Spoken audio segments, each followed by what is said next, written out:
اللهم صل وسلم وبارك على سيدنا محمد وعلى آله وصحبه أجمعين. ازيكم يا حبايب قلب؟ عاملين ايه؟ يا رب تكونوا بخير. بصراحة انا ما كنتش بس عاوزة اتكلم وكده، فالواحد بصراحة بيفض بيه كده ولازم يتكلم، لانه بجد مفيش حد اللي انا اتكلم معاه الا انتوا اهلي، انتوا كل حاجة دلوقتي. بجد الواحد زهق، الواحد مش عارف يعمل ايه. لما البني آدم بيعامل الإنسان كويس ويلاقي الإنسان بيعامله معاملة زبالة، ليه يعني؟ ليه بجد؟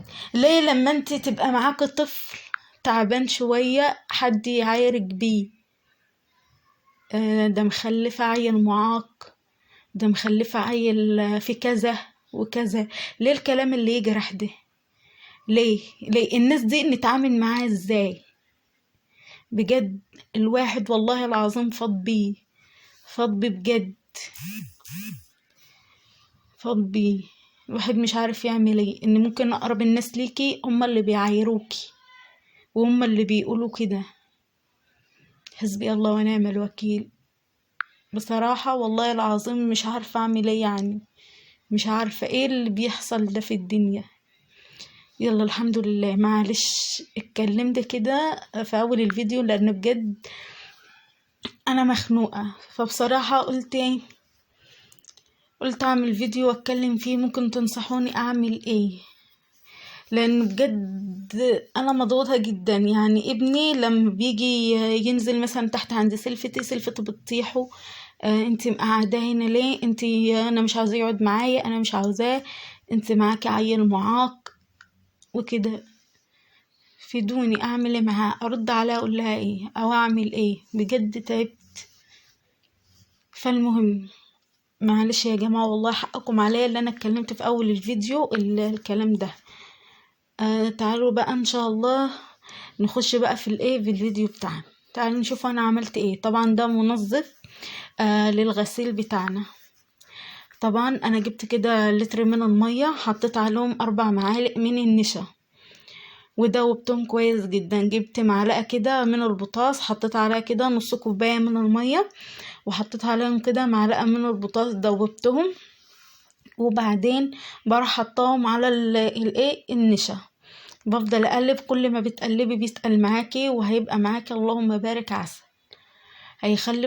هيخلي الغسيل بتاعك ينور، والله هيخلي الغسيل بتاعك يبقى زي العسل. اهو يا قلبي افضل قلبي كده، ان شاء الله هيبقى الغسيل بتاعك هيبقى عسل كده ومنور، وبجد هيبقى معاكي تحفه.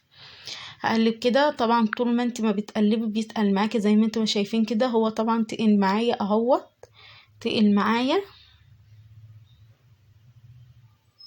اهو. تعالوا نشوفوا بقية الخطوات التانية.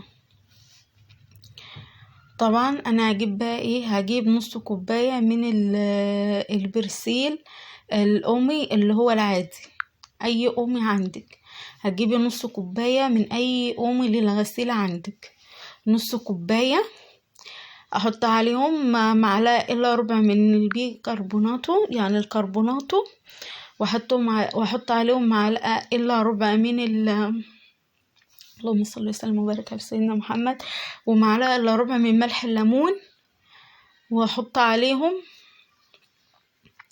كده اي معطر عندك للغسيل، حط برضو نص كوباية، هيديكي طبعا ريحة حلوة وهيخلي الغسيل بتاعك يبقى منور كده وعسل. طبعا احط كده المكونات زي ما انتوا شايفين كده اهوت. اضيف بقى كده المكونات واقلب بقى. احط كده شوية مية اهو يا حبايب قلبي. احط بقى كده كل المكونات، دوبتهم مع بعض. احط كده كل المكونات على بعضها واقلب، هيديكي نتيجة هايلة وهيديكي نتيجة حلوة اللهم بارك. والله العظيم هيخلي الغسيل ان شاء الله باذن الله، هيخلي الغسيل بتاعك ينور وهيخلي الغسيل بتاعك قمر اهو زي ما انتوا شايفين كده. طبعا ادي الوصفة خلصت، سهلة جدا وبسيطة. وفي الاخر بحط كده معلقة كبيرة او معلقتين من الخل.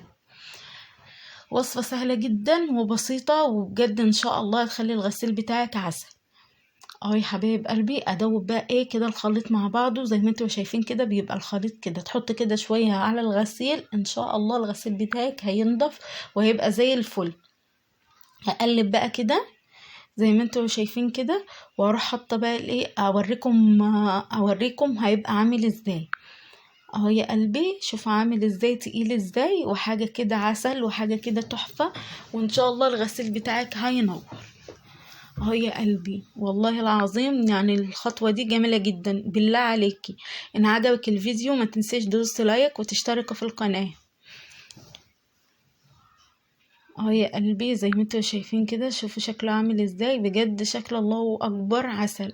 ان شاء الله باذن الله يخلي الغسيل بتاعك منور. باي باي.